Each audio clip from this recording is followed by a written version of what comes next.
A warm welcome to the news in details. Now, Kenya's new president, Dr. William Ruto, has assured countries in the region of continued cooperation during his tenure. President Ruto made the declaration on Tuesday after being sworn in as Kenya's fifth head of state. Take a look. I, William Samoei Ruto. The Moi International Sports Center Kasarani Stadium was filled to capacity as the new president took his oath, and among the dignitaries present was His Excellency Paul Kagame of Rwanda. Tumkaribishe sasa kwa shangwe Mheshimiwa Paul Kagame, Rais wa Jamhuri ya Rwanda. Up to 20 heads of state attended the ceremony, including all those from the other 6 countries that make up the East African community. And during his address, His Excellency Dr. William Ruto outlined the way forward when it comes to his country's policies. My government commits to create a business-friendly environment, eradicate barriers that hamper business development and growth, and make Kenya one of the most compelling and attractive business destinations. We are an open, democratic society founded on freedom and justice. I stand here on my day one as president. I make a commitment that in the days ahead, I will make pronouncements that are going to better define the trajectory of my administration. I promise to make every Kenyan proud and to ensure the economic well-being of all of us, without exception. And I want to commit that I will work hard for all the people of Kenya, irrespective of who or how they voted. I also promise to work with all the leaders, young and old, present, retired, and coming, so that we can build one nation and harness every talent, every effort, all energies in driving our republic forward. I make my commitment to all those who have served in government that their place in our nation will be secured.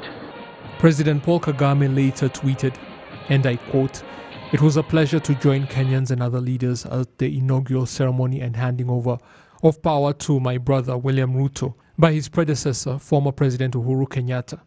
Congratulations to both leaders and Kenyans for a peaceful transition. Even more cooperation ahead." End of quote.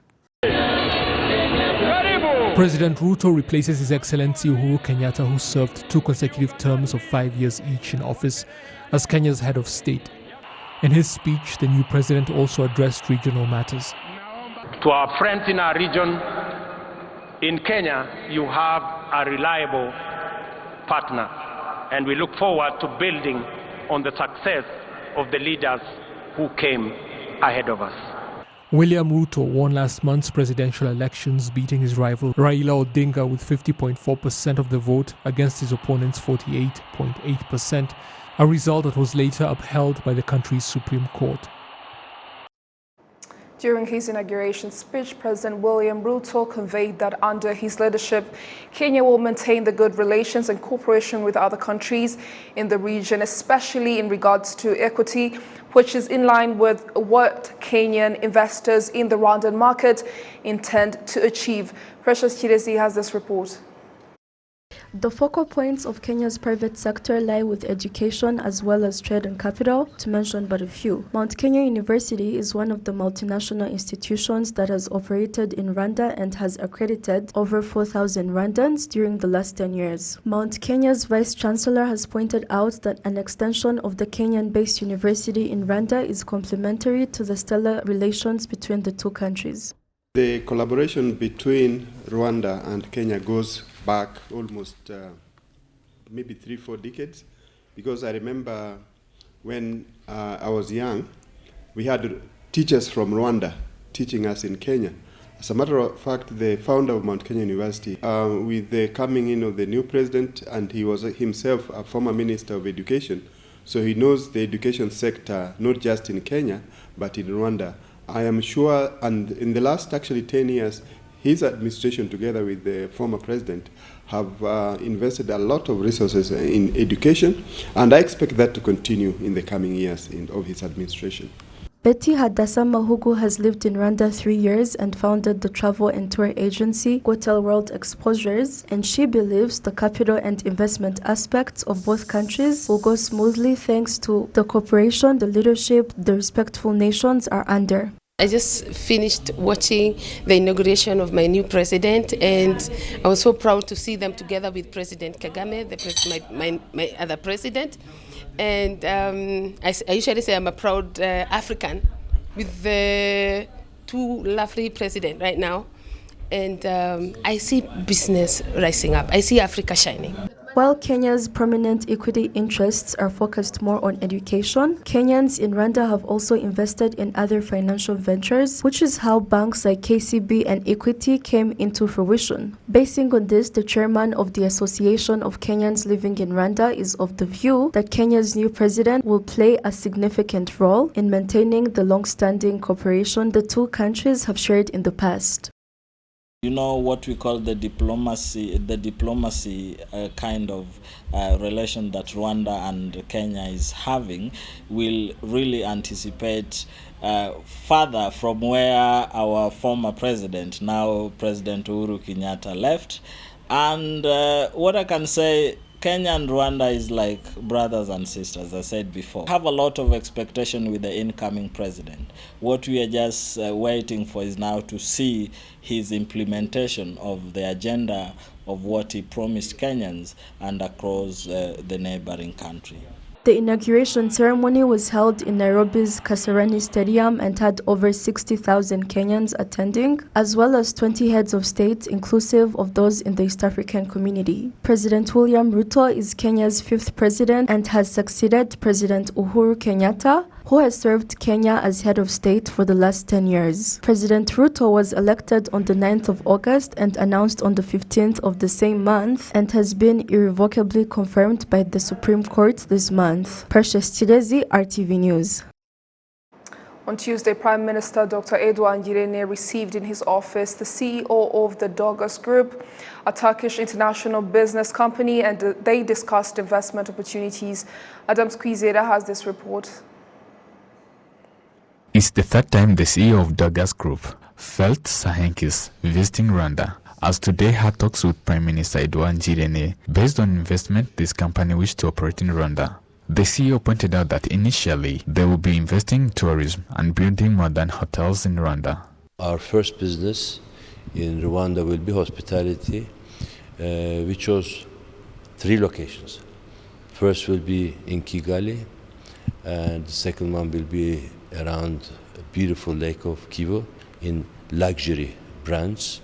We have restaurants from United States to Europe to Middle East to the most eastern part of Asia to even to Hong Kong. We want to bring this here, and we believe Rwanda will be an amazing destination in coming years, and we want to be one of the first ones to see and to be present in Rwanda. The Chief Executive Officer of Rwanda Development Board, Claire Kamanzi, noted that the fact these international investors tend to invest in Rwanda shows a good sign of country's investment. We're very pleased to host an investor in the name of Dosh Group from Turkey. So for us, a company of this caliber, a company with this capacity, choosing to look at Rwanda as an investment destination is very important, because then it shows that Rwanda is attractive for those kinds of investments that have the whole world they can go to. So choosing Rwanda in the whole world, I think says there's something right that we're doing, that our leadership is doing, that our investment environment is doing, and we should keep doing that and make it easier and even better for investors to do that in Rwanda.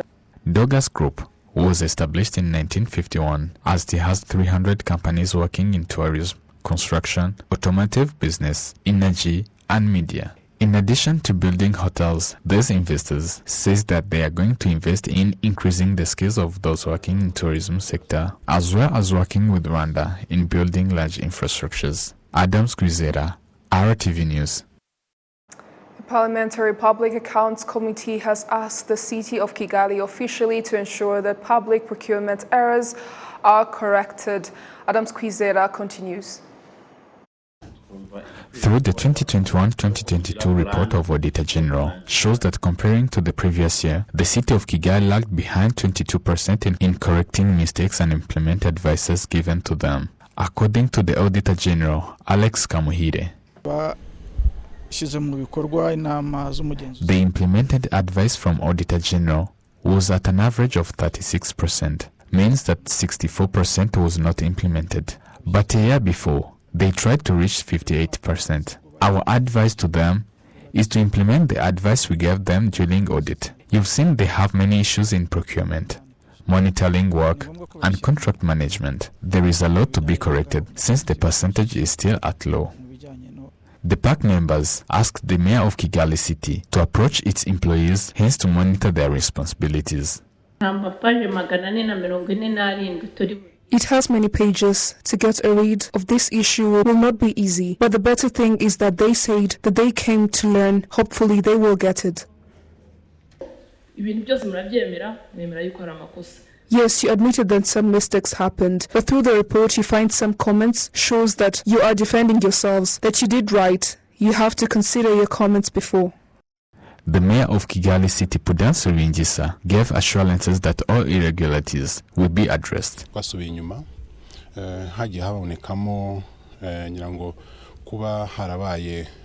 We stepped back since we were audited in a very short time after getting the report, but we took some measures, including that every employee should be concerned in correcting all those mistakes, so we can start from that during the conduct of annual audit. Also present during the proceedings were the representatives of Muhima, Masaka, Chibagabaga and Kachiru hospitals. Adams Kwizera, RwandaTV News. As the 6th event Aviation Africa Summit and Exhibition 2022 comes to an end on Tuesday, some of the panelists say that although the COVID-19 pandemic has slowed down air transport services, it has forced those who work in shipments to change how they operate. Minister of Infrastructure, Dr. Ernest Nsabimana, points out that this meeting has helped to share knowledge that will help improve the services in the aviation sector. Take a look. According to the Minister of Infrastructure of Rwanda, Dr. Ernest Nsabimana, poor cooperation between African countries is the basis of the problems in the aviation field. The first thing that should be done is to have single African transport market whereby you can go from here to Malawi and go around 4 other countries. So in this meeting, we examine the problems we still have on the African continent and solving them, facilitating and sharing a single African air transport market. The other is to see if the technology is being used, because many countries already have the up-to-date technology in the field of air transportation. As we have seen in this meeting, many partners attended: airplane manufacturers, airplane technology sellers, air cargo business operators. Gakwaya Bosco, Rwanda Senior Manager of Cargo Services, says the challenges encountered in air transportation during the COVID-19 situation did not cause them to lag behind because the goods continue to be imported and shipped. We feel we have the obligation to connect the local or support the local exporters to international markets, and therefore we have always been providing preferential rates to see that we can have the local exporters position or establish their products on international markets. And so far, it's so good because when you look at the numbers, the exporting sector has really tremendously grown compared to when we started operating. But also, of course, this has been achieved ever since we brought on board long-haul flights. We have A330s that have enough capacity that enable us to achieve that. Rwanda is among the countries that have been selected to be a pilot for the African Continental Trade Area. So we are lucky to be among the countries considered, because the government of Rwanda has always been supportive of the aviation changes and implementations. all the procedures being put in place. So we think with this, the connection that we have is going to enable intercontinental trade. Airbus Airline Marketing Director for Africa, Joep Ellers, says that the extraordinary circumstances the world has gone through has led to creative solutions for some of the airlines in Africa. What happened with COVID is that air transport stopped, and as a result, airlines' revenues went down, and there was no capability to carry passengers. What did the African carriers do? Well, they turned to cargo, because there was still a big need for cargo, and we saw many of the airlines flying their aircraft as cargo-only flights, using the capacity of the hulls to carry cargo, but also doing something novel, which was carrying cargo in the passenger cabin. So and one of the things we realized during the pandemic was that airlines are important. They're important to countries. They make countries self-sufficient, to bring in medicines, to bring in supplies, to bring in masks, all of those things. You know, airlines bring that back into the countries. So they offer this service that we took for granted before. Now, in terms of the market, so what we saw is that traffic dropped radically, but what we're seeing now is that traffic is coming back. And in Airbus, we estimate that by the end of between 2023 and 2025, traffic will be back to the pre-pandemic levels. This decline in overall global air transport services on the African continent was in contrast to other sectors that were not stable, as the continent's share of global air transport costs in 2019 was at a rate of only 2.1%. This Tuesday, the Israeli ambassadors based in Africa visited the Kigali Genocide Memorial at Gisozi. They state that Rwanda and Israel are small countries, but with great vision and have a lot that the world can learn from. Prince Manzi has this report. A delegation of 16 Israeli ambassadors based in Africa, who are in Rwanda for an annual retreat, visited the Kigali Genocide Memorial, home to more than 250,000 Tutsis massacred in 1994. The ambassador of Israel in Rwanda, Dr. Ron Adams, says that apart from the well-known partnership between the two states, there's also a strong partnership in fighting against the aftermath of the bad history. We have multifaceted cooperations between Israel and Rwanda on the issue of genocide and Holocaust. One of the cooperations is, of course, with Yad Vashem in Israel, who has the biggest international school to teach Holocaust. So we, from time to time, bring teachers here and or lecturers. But it goes much bigger than that. I actually have this agenda of promoting the awareness to mental health in general and the awareness to second generation transition of trauma. We have a lot of projects and conferences that we do here with universities, but also with the local entities. The head of Africa Division in the Israeli Ministry of Foreign Affairs, Sharon Barli, states that Rwanda and Israel are small countries that share the history, but with great vision and have a lot the world can learn from. And I'm very happy that we chose Rwanda. I think it was a perfect choice for us, first and foremost because of the very strong friendship that exists between our countries. And I would say it's not just friendship, it's in the level of partnership on so many things. We've mentioned before the shared and similar history that our nations have been through. So this is the first lesson. I think that we can learn here also about, I call it the courage of one. You know, it takes one person to care for another person. This is the first retreat of Israeli ambassadors based in Africa held outside Israel. In the inauguration of this retreat that took place Monday, the delegation met with the President of the Republic of Rwanda. Prince Manzi, RTV News. Young students find that in order to fight malnutrition and stunting among children, every home should have a kitchen garden. This is being said while there are students who have made kitchen gardens that are movable and can be placed anywhere in the house without taking up too much space. Nurieth Agasaro has this report. All over the city of Kigali, commercial and residential buildings are being built. At the same time, small plots of land are being left and some are missing where to put kitchen gardens and trees of fruits. Those who rent the houses are challenged thinking where they can put a kitchen garden and plant those fruit trees. But some students who participated in the innovation competitions to develop an idea of movable kitchen gardens that can be placed anywhere, such as on the walls of the house or inside the house and being irrigated.